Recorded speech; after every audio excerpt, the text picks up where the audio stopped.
Now to our other top story tonight, a challenge to the way Coloradans will vote in campaign 2020.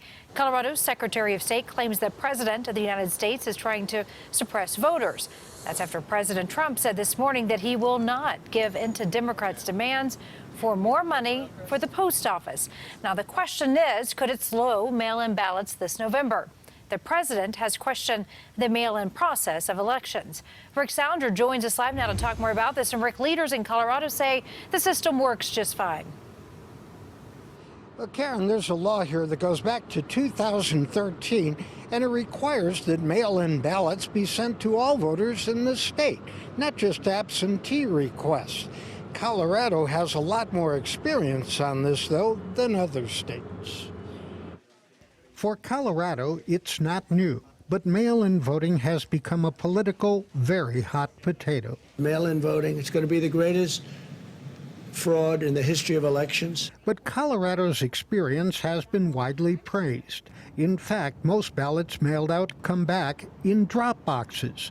About 75% of them go into some 350 such boxes around the state. Secretary of State Jena Griswold, a Democrat, takes strong issue with Donald Trump. The president is saying that he is trying to defund the United States Postal Service to prevent Americans from voting. That is reprehensible. I just am taken aback that he would verbalize it. The president is cutting back on funding of the Postal Service.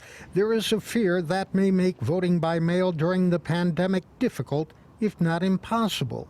Dick Wadhams is a former Colorado Republican Party chairman. What I worry about is not the potential of fraud being committed by a campaign or campaigns, but just the chaos that could ensue in states that have never done this before. Colorado's ballots are set to go out about 3 weeks before the November election. Some people will send them back. Some are expected to drop them off. And others, even in this year of the virus, will choose to vote in person.